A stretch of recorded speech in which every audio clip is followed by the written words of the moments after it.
हमें बहुत सी चीजों से नवाजता है, बहुत सी चीजें खुदा हमें देता है, नेम दे देता है खुदा हमें बरकतें देता है। और उन बरकतों में से हम क्या करते हैं, खुदा उनको क्या करते हैं, रिटर्न करते हैं, देते हैं उसके हुजूर में। एक वाहिद ऐसी चीज है जो खुदा नहीं हमें देता पर हम खुदा को देते हैं। वो कौन सी चीज है? प्रोस्टिश।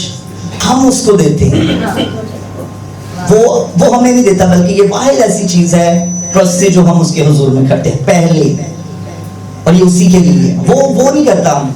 सो बाकी सारी दुनिया की सारी चीजें वो पहले हमें देता है, देन हम उसको देते हैं। पर वाहिद प्रोस्टिश ऐसी चीज है जो हम पहले लेते हैं उसको, और ये पावरफुल है। और हमें हर कंडीशन में उसकी प्रोस्टिश करनी है, उसकी इबादत करनी है, हर हालात में उसकी प्रोस्टिश और उसकी इबादत करनी है। हालात देखें हमारी जिंदगियों में आते हैं ना, जब हालात थोड़े से हार्ड आते हैं, बुरे नहीं मैं कहूंगा, बिलीवर्स की जिंदगी में बुरे हालात नहीं आते, सख्त आते हैं, सख्त टाइम आ जाता है, तो हम प्रोस्टिश उसकी इबादत करना भूल जाते हैं और हम उसमें उन सिचुएशंस में बह जाते हैं और हमारा सारा का सारा फोकस जो है वो वहां पर लग जाता है। आज हम बाइबल में से कुछ लोगों को देखेंगे जिन लोगों ने ऐसे कड़े हालातों में भी खुदा उनकी क्या की, प्रोस्टिश की। तो हमें हर कंडीशन में क्या करना है, उसकी प्रोस्टिश करनी है। हर तरह के हालात में उसके हुजूर में झुकना है। सो मेरे साथ निकालिएगा पैदाइश उसका 22 बाब और उसकी 5 आयत को। और ये आपको स्टोरी बखूबी बताएंगे इब्राहिम और इसहाक के बारे में, ठीक है, और किस तरीके से इब्राहिम ने इसहाक को हासिल किया, लिया, ये ब्लेसिंग उसकी जिंदगी में किस तरीके से आपको पता है कि 99 इयर्स वो ओल्ड है और खुदा ने उसको क्या किया है, ब्लेस किया है। तो एक रोता बेटा है उसके लिए। और यहाँ पर लिखा है कि तब इब्राहिम ने अपने जवानों से कहा कि तुम यही गधे के पास ठहरो, मैं और ये लड़का दोनों जरा वहां तक जाते हैं और सजदा करके फिर तुम्हारे पास लौट आएंगे। आमीन। यहाँ पे क्या लिखा है कि जो लोग उसके साथ आए हैं ये सोख्तनी कुर्बानी देने के लिए वहां पर जा रहे हैं। खुदा ने कहा कि तू क्या कर, अपने इस बेटे को जो इकलौता है तेरा, तू इसको क्या कर, मेरे लिए कुर्बान कर। ये छोटी बात है कि एक उसको बेटा मिला है, वो भी इतने सालों के बाद, और इसी से ही इसकी नस्ल आगे बढ़ेगी। और खुदा इस बेटे को खुदा ने मांग लिया है। आज अगर आपकी लाइफ में ऐसी कोई सिचुएशन आ जाए, आप क्या करेंगे? आप तो रोना शुरू कर देंगे, शायद खुदा को मानने से इनकार कर देंगे। ये कौन सा खुदा है कि जो देकर क्या कर रहा है, वापस ले रहा है जिस चीज को, और कह रहा है कि अपने बेटे को क्या कर दो, मेरे लिए उसकी कुर्बानी कर दो, कत्ल कर दो उसको। पर यहां पर क्या लिखा है कि वो क्या कह रहा है, कि जवानों को क्या कह रहा है कि तुम यहां पर ठहरो और मैं और ये लड़का जाते हैं और क्या करते हैं, वहां पर जाकर सजदा करते हैं। अगर इंग्लिश ट्रांसलेशन में आप देखते हैं तो वहां पर लिखा है कि वर्शिप करते हैं। इन हालातों में कि जहां पर वो अपने बेटे को कुर्बान करने के लिए जा रहा है, वो प्रोस्टिश कर रहा है, वो इबादत कर रहा है। वहां पर कौन है ऐसा पर्सन जो इस तरह की सिचुएशन में कर सकता है? अगर हमारे ऊपर ऐसा सख्त टाइम आ जाए तो हम तो भूल जाएंगे, खुदा को भूल जाएंगे। पर यहाँ पर हमें एक अनदर लेवल की प्रोस्टिश नजर आती है कि हर हालात में हमें क्या करनी है, उसकी प्रोस्टिश करनी है, उसकी इबादत करनी है। हमें डिस्ट्रैक्ट नहीं होना, बल्कि मायूस नहीं होना। और यहाँ पे सबसे बड़ी बात यह है कि उसने कहा है कि हम दोनों जाते हैं और सजदा करके क्या करते हैं, वापस। आपने इब्राहिम के ईमान को देखा, वो ईमानदारों का क्या है, और उसका ईमान है कि अगर ये लड़का, इसको अगर मैं कुर्बान भी कर दूंगा तो खुदा इसको जिंदा करने की कुदरत रखता है। सो इसका इतना बिलीव है कि इससे पहले को वो कुर्बान करने के लिए जा रहा है, वो कह रहा है कि हम क्या करेंगे, वापस आएंगे। सो आप इमेजिन करेंगे जब आपकी प्रोस्टिश है, आपकी इबादत जो है वो चीजों को क्या करती है, रिस्टोर करती है। उसका इतना ईमान है कि मैं जब प्रोस्टिश करूंगा, उसकी इबादत करूंगा और उसको खुदा के हुजूर में दे दूंगा तो खुदा उसको जिंदा करने की कुदरत रखता है। उसका ये ईमान है। ऐसे नहीं उसको कहा गया कि ईमानदारों का वो बाप है, ये लेवल है उसके ईमान का। को जाने से पहले उसका ये ईमान है कि खुदा उसको जिंदा कर देने की कुदरत रखता है। सो ये पावरफुल है कि हमारी जो इबादत है इन हालातों में जब आप करते हैं तो खुदा आपकी चीजों को क्या करता है, आपकी उन बातों को क्या करता है, रिस्टोर करना जानता है, आपको वापस देना जानता है। आप प्रशिश में खोते नहीं है बल्कि पा लेते हैं चीजों को। आप जो टाइम देते हैं, आप जो एनर्जी देते हैं, ये जाती नहीं है बल्कि ये डबल हो के आपकी जिंदगी में वापस आती है। तो वहां पे लिखा है कि वो वहां पर जा रहे हैं किस चीज के लिए, सजदा करने के लिए, इबादत करने के लिए, वर्शिप करने के लिए वहां पर जा रहे हैं खुदा की। तो आज हमें भी ऐसे हालातों में देखने की जरूरत है कि जब हमारी जिंदगी में ऐसे कड़े हालात आते हैं तो हम क्या एक्ट करते हैं, हम किस तरह से बिहेव करते हैं। हल्की सी प्रॉब्लम हमारी जिंदगी में आती है तो हम भूल जाते हैं खुदा। हमने जो टाइम सेट किया होता है वो भी इधर उधर हो जाता है। क्यों? क्योंकि एक प्रॉब्लम हमारी जिंदगी में आ गई है, तो हमारा सारा का सारा फोकस वहां पर होता है। ये छोटी बात नहीं है कि वो अपने इकलौते बेटे को क्या करने के लिए लेके जा रहा है, कुर्बान करने के लिए जा रहा है। तो ये उसका ईमान है और ये वर्शिप की ये पावर है कि जब आप खुदा के हुजूर में उसकी प्रोसेस करते हैं तो जो चीजें आप सोच रहे होते हैं कि ये जा रही हैं, बल्कि क्या होती हैं, बल्कि ये आ रही होती है। खुदा उनको डिफरेंट शेप्स में आपकी जिंदगी में वापस कर रहा होता है। हालेलुया। खुदा चीजों को लेता नहीं है बल्कि देता है। मैंने अभी कहा कि बहुत सी चीजें हैं जो आपकी जिंदगी में खुदा ने आपको ब्लेस किया हुआ है, बहुत सी चीजों से ब्लेस किया हुआ है और आप खुदा को उसके हुजूर में चढ़ाते देते हैं। प्रोवाइड ऐसी प्रोसेस है जो खुदा आपको देता नहीं बल्कि आप खुदा को दे रहे होते हैं। ये फायदा ऐसी चीज है और खुदा चाहता है ये आपसे, वो अपने लोगों से चाहता है कि वो इस तरह की प्रोसेस करें, हालातों से भी ऊपर होकर सजदा कर रहे हैं। वो कर सकता है कि वहां पर अपने बेटे को वहां पर लकड़ियों के ऊपर उठाकर वो कह रहे खुदा को सजदा कर रहा हूं, खुदा की शुक्रगुजारी कर रहा हूं। तो आज हमें भी अपनी जिंदगी में इन चीजों को देखने की जरूरत है। और आज के इस दौर में, इस सख्त ये जो टाइम चल रहा है हमारी जिंदगियों में, इस दुनिया में जो है, इस दुनिया से कोई भी अच्छी खबर नहीं आ रही, कोई भी अच्छी खबर नहीं है इस दुनिया से। अच्छी खबर कहां पर है? बाइबल में है। तसल्ली यहां पर है। कोई भी दुनिया की कोई भी ताकत आपको तसल्ली नहीं दे सकती, आपको मुहैया नहीं कर सकती, चीजों को दे नहीं सकती। जब लोग देंगे तो फिर आपसे लेंगे भी। यहां पर गिव एंड टेक का काम है, देते हैं लेते भी हैं। दुनिया का जो सिस्टम है यहां पर पहले दिया जाता है फिर लिया जाता है। ये दुनिया आपसे पहले कीमत लेती है और फिर आपको वो चीज भी देती है। बाइबल में लिखा हुआ है कि अगर तू ये जहान हासिल कर ले और अपनी जान का नुकसान उठा ले तो तुझे क्या फायदा। आप दुनिया तो हासिल कर रहे हैं ये, पर एट द एंड आप क्या कर रहे हैं, अपनी जान का नुकसान उठा रहे हैं।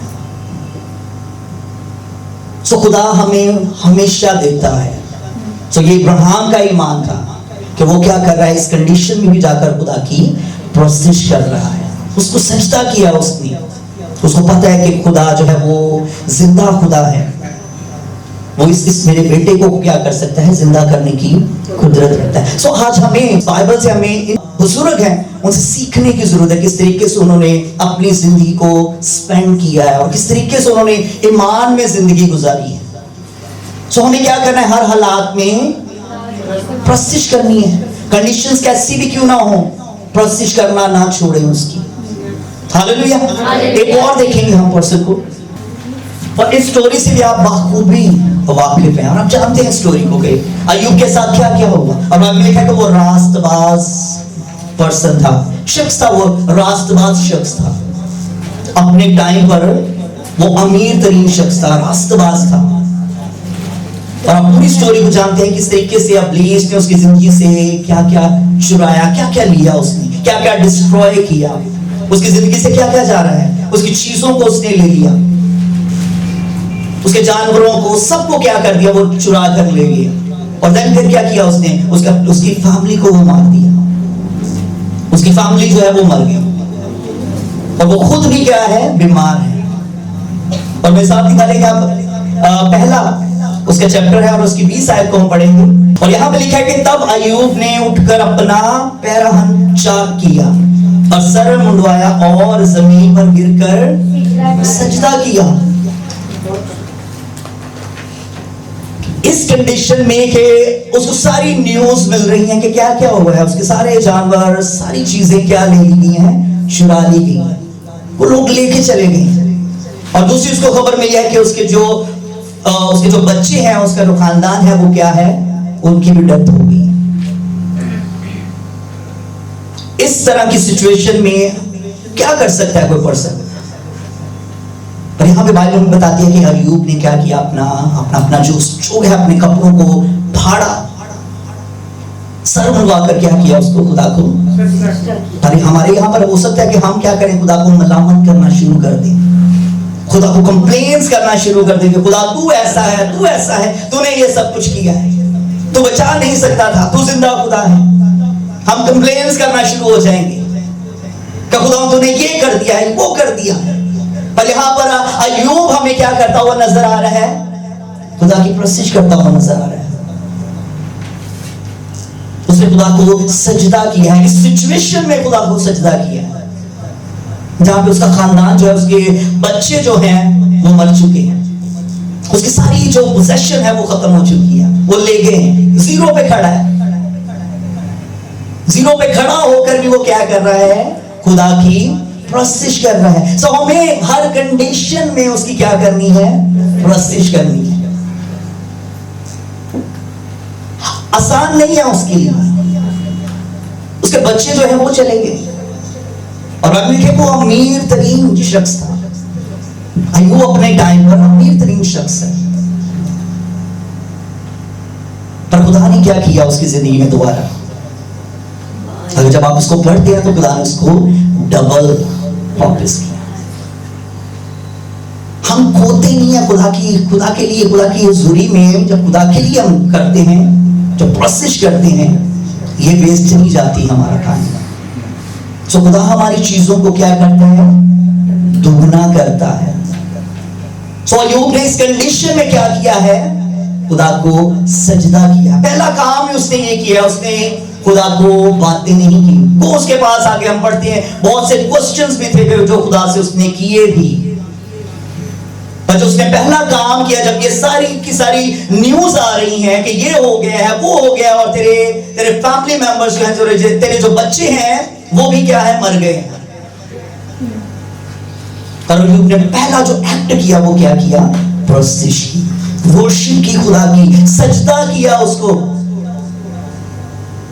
सो आज हमें सीखने की, हमें जानने की जरूरत है कि हमें इन सिचुएशंस में खुदा की इबादत को, खुदा की प्रोस्टिश को करना नहीं छोड़ना। बाइबल में और बहुत से ऐसे वाकयात हैं, हम भूल जाते हैं, हम कंप्लेंट्स करते हैं कि खुदा सच्चा नहीं है, खुदा ने ये कर दिया, क्यों नहीं किया, खुदा ने बचाया क्यों नहीं, खुदा तो जिंदा खुदा है, हम उसके फॉलोअर हैं, क्यों नहीं उसने बचाया। सो हम ये कंप्लेन कर रहे होंगे। आज भी अगर हमारी जिंदगी में कुछ छोटी सी प्रॉब्लम भी आ जाती है तो हम यही करते हैं, कंप्लेन्स ही करते हैं, हम दूसरों पर इल्जाम लगा रहे होते हैं, खुदा को ब्लेम दे रहे होते हैं कि खुदा ये तुमने किया है। पर आज हमें इन हालातों में भी क्या करने की जरूरत है, खुदा की प्रस्तिश करने की जरूरत है। इब्राहिम की मानद, अय्यूब की तरह हमें इन हालातों में भूलना नहीं है कि हमें उसको सजदा करना है। और जब हम झुकते हैं तो हमारी चीजें, हमारी ब्लेसिंग्स, जो भी जा रहा होता है वो जाता नहीं, बल्कि खुदा उसको डबल करता है हमारी जिंदगी में। हालेलुया। सो हमें क्या करना है, प्रस्तिश करना, हर कंडीशन में उसकी प्रस्तिश को ना छोड़े। बाइबल बता रही है ये हालात छोटे नहीं है। अगर आप इनको पढ़ते हैं, हम तो एक स्टोरी पढ़ रहे हैं, पर जिस पर्सन पर ये बेहतरी होती है उसको ज्यादा पता होता है। आप सोच सकते हैं आपकी जिंदगी में ऐसे हालात आए होंगे, छोटे मोटे, हो सकता है बड़े हालात हों, तो डिपेंड करता है कि आप उस कंडीशन में किस तरह से बिहेव करते हैं, किस तरह से एक्ट करते हैं। और हमारा ये होता है कि नहीं, आज मसला हो गया, आज नहीं चल सकता, आज एक मसला हो गया, आज मैं वो सॉल्व करके ही आऊंगा। हमारे ये होते हैं, आज आप चर्च के में नहीं, मसला हो गया, कार बड़ा मसला हो गया, आज नहीं, और आज ही तो जरूरत थी। भाई ने लिखा है कि हमें इब्लीस के हथकंडों से ना वाकिफ नहीं रहना, हमें वाकिफ रहना है। देखिए ये टाइम जब होते हैं ना, इस तरह के टाइम आते हैं, आपको नहीं पता कि आपकी तरक्की के लिए हो रहे होते हैं। हार्ड टाइम जब आता है, जब आप इसको क्रॉस करते हैं, तो आगे सरफराजी शुरू होती है। हालेलुया। तो जब इस तरह के हालात आते हैं तो हम ऑलरेडी गिव अप कर चुके होते हैं, पहले ही हमारा जो लेवल होता है वो कम होता है, और लेवल गिर जाता है कि हम कहते हैं बस नहीं आएगा भी ना, मैनू कहेंगे मैंने नहीं देखा, हम छोड़ देते हैं। हमारा ये बिहेवियर होता है, और ये सच है। हम भी करते हैं कि छोटी सी प्रॉब्लम हम नहीं, आज नहीं जाना, आज छुट्टी, क्योंकि आज प्रॉब्लम आ रही है। और यहाँ पर अय्यूब की लाइफ में कितनी बड़ी प्रॉब्लम है, उसके बच्चे जो है, सबसे बड़ी बात है उसकी औलाद जो है वो मारी गई है, उसकी औलाद मर गई है। पर उसने ये नहीं कहा कि ठहरो मुझे जरा ये कर लेने दो, वो कर लेने दो, जरा मुझे खुदा से जरा बात कर लेने दो, ब्लेम कर लेने दो, मुझे लोगों को जरा देख लेने। हुआ क्या है, पर उसने क्या किया, पहला काम क्या किया, उसने खुदा उनकी प्रस्तिश की, उसको सजदा किया। और अगर आप पढ़ते नहीं कि वो कहता है कि खुदावन ने लिया, खुदावन ने उसी का नाम। तो हमें भी इस तरह की एक्ट करने की जरूरत है इन सिचुएशंस में। ऐसा कि सख्त जब टाइम आता है तो घबराया ना करें, क्योंकि खुदा आपके साथ होता है। किस किस का बिलीव है कि वो हमारे साथ होता है? देखिए नॉर्मली आपको नहीं पता चलेगा, नॉर्मल हालातों में आपको नहीं पता होगा कि वो आपके साथ है। जब इस तरह के हार्ड टाइम्स आते हैं तो फिर आपको पता चलता है कि यस खुदा मेरे साथ है, वो काम कर रहा है मेरी जिंदगी में। पहले नहीं पता चलता। वो कहते हैं कि अच्छे हालात हो तो फिर प्रेजेंस भी हो तो फील नहीं होती, पर जब ऐसे हार्ड हालात आते हैं तो खुदा अपने आप को आप पर जाहिर करता है और बताता है कि मैं कौन हूं, मैं आपकी सिचुएशन से बड़ा हूं, आपके हालातों से बड़ा हूं, और मैं सब कुछ करने में कादिर हूं। फकत क्या करना क्या है, हमें इसके ऊपर जस्ट बिलीव करना है। इब्राहिम ने बिलीव किया, उसने ईमान रखा कि ये जो लड़का जिसको मैं लेके जा रहा हूं, ये हम वापस दोबारा आएंगे, और आए फिर वापस आए। ये ईमान की बात होती है। चीजें प्रोसेस के दौरान जाती नहीं बल्कि आती हैं। खुदा उनको डबल करता है आपकी जिंदगी में, डिफरेंट शेप्स में हो सकती हैं आपकी जिंदगी में। हालेलुया। तो एक और हवाला मेरे साथ निकालिएगा, मत्ती उसका 15 बाब और उसकी 24 आयत को देखिए। और यहाँ पे एक गैर अक़वाम की औरत है और खुदा यीशु मसीह के पास आई, और उसकी बेटी क्या है, पोजेस है। उसकी बेटी के अंदर क्या है, बदरूही है, वो पोजेस है और बहुत तकलीफ में है। और वो खुदावन से आके क्या कर रही है, रिक्वेस्ट कर रही है खुदावन से, क्योंकि गैर कौम की है। और खुदावन यीशु मसीह किन के लिए आए, इस्राएल की कोई हुई भेड़ों के लिए आए, वो दूसरी कौमों के लिए। आप अगर बाइबल को, इंजीलों को पढ़ेंगे तो खुदावन यीशु मसीह और कहीं नहीं गए, बल्कि वो इस्राएल के घरानों में ही उन्होंने मुनादी की, क्योंकि वो किन के लिए आए थे, इस्राएल के लिए आए थे। पर जब वो वापस गए तो शागिर्द किन के लिए, पूरी दुनिया में वो फैल गए। जो खुदावन यीशु मसीह है वो इस्राएल है, पर वो कुर्बान किन के लिए हुए, पूरी दुनिया के लिए। बाइबल में लिखा है कि खुदा ने दुनिया से ऐसी मोहब्बत रखी कि उसने अपना इकलौता बेटा बख्श दिया, ताकि जो कोई भी उस पर ईमान लाए हलाक ना हो बल्कि हमेशा की जिंदगी पाए। जो कोई भी हो, यहूदी हो चाहे गैर कौम का हो, कोई भी हो, उस पर ईमान लाए वो हलाक नहीं होगा बल्कि हमेशा की जिंदगी। तो इस वाक्या में ये औरत है, गैर कौम की औरत है, और इसकी जो बेटी है वो पोजेस है, दुख उठा रही है। इब्लीस के हाथों क्या कर रही है, दुख उठा रही है, बहुत तकलीफ में है, और वो रिक्वेस्ट कर रही है खुदा यीशु मसीह के पास आई। और खुदा यीशु मसीह ने उसको क्या जवाब दिए, 24 वर्ष को पढ़ेंगे। और यहाँ पे लिखा है कि उसने जवाब में कहा कि मैं इस्राएल के घराने की खोई हुई भेड़ों के सिवा और किसी के पास नहीं भेजा गया। अगर ये स्टेटमेंट मिली हो, अगर आप किसी पास्टर के पास जाएं और कहें कि पास्टर साहब दुआ करें मेरे लिए, हमारे घर में ये इश्यू चल रहा है, और आगे से पास्टर आपको कहते कि नहीं मैं नहीं कर सकता, आप क्या करेंगे, आपका रद्द अमल क्या होगा, आगे से क्या करेंगे, गुस्सा करेंगे। पुरानी इधर उधर की बातें आप सुना के और निकल जाएं कि कहेंगे ये खत्म ही नहीं है। और यहाँ पे खुदावंद यीशु मसीह क्या कर रहे हैं? वो आई है, रिक्वेस्ट लेकर आई है सिचुएशन में कि उसकी बेटी क्या कर रही है, वहां पर इब्लीस के हाथों दुख उठा रही है, तकलीफ में है। और खुदावंद यीशु मसीह आगे से उसको क्या कह रही है? उसे जवाब में कहा कि मैं इस्राएल के घराने की खोई हुई भेड़ों के सिवा और किसी के ये स्टेटमेंट मिली हो तो बंदा गुस्से में आ जाता है। आगे क्या लिखा हुआ है? मगर उसने आकर उसे सजदा किया और कहा कि ऐ खुदावंद मेरी। अब देख लें कि क्या उसने किया। इस सिचुएशन में भी उसने कोई बातें नहीं की, कंप्लेंट्स नहीं की। उसने आगे क्या किया है कि उसने क्या की, उसने उसको सजदा किया और कहा कि ऐ खुदावंद मेरी मदद कर, मेरी हेल्प कर। और भाई अगर आप आगे बढ़ेंगे तो आजाद हुई उसकी बेटी। हालेलुया। सो इस सिचुएशन में उसका रद्द-ए-अमल देख लें कि खुदावंद यीशु मसीह उसको कह रहे हैं कि मैं तुम लोगों के लिए आया ही नहीं हूं, मैं नहीं करूंगा काम। और ये इनकार है, डायरेक्टली बात है कि इनकार है कि मैं नहीं करूंगा। और वो आगे से क्या कह रही है? उसने उसको सजदा किया है। उसकी प्रोसेस करना है। सजदा का मतलब ही होता है कि आप अपने आप को सबमिट कर देती हैं, आप उसकी प्रोसेस करती हैं। अब इसने खुदावंद यीशु मसीह को क्या कहा? सजदा ही कर। तो सजदा करने का मतलब है तो मेरी वर्शिप करे।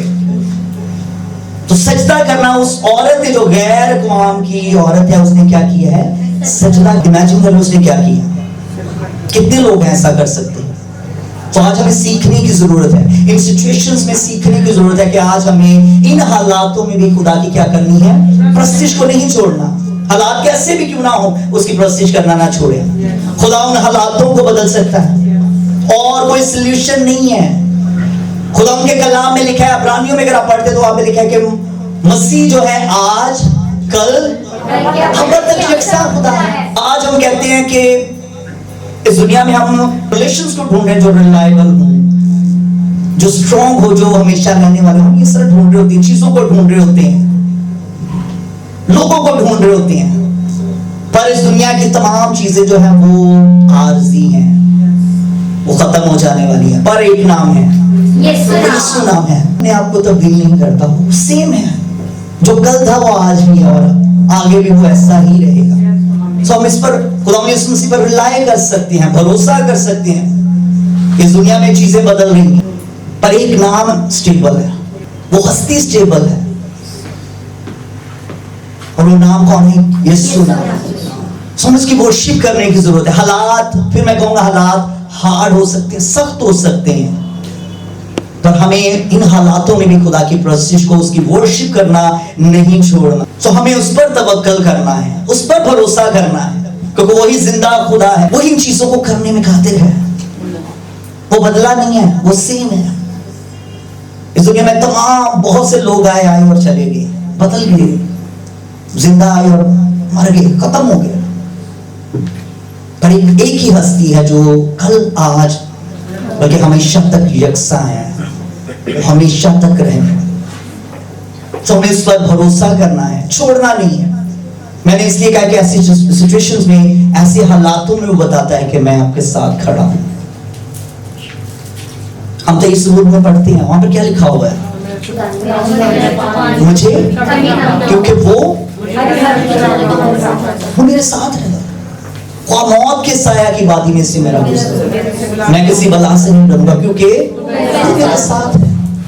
वो इन हालातों में, सख्त टाइम में आपको बताता है कि मैं आपके साथ हूं। गिव अप ना करो, छोड़ो ना, चलते रहो और मेरी प्रोसेस करते चले जाओ, मुझ पर भरोसा करते चले जाओ, तुम पाते हो। हालेलुया।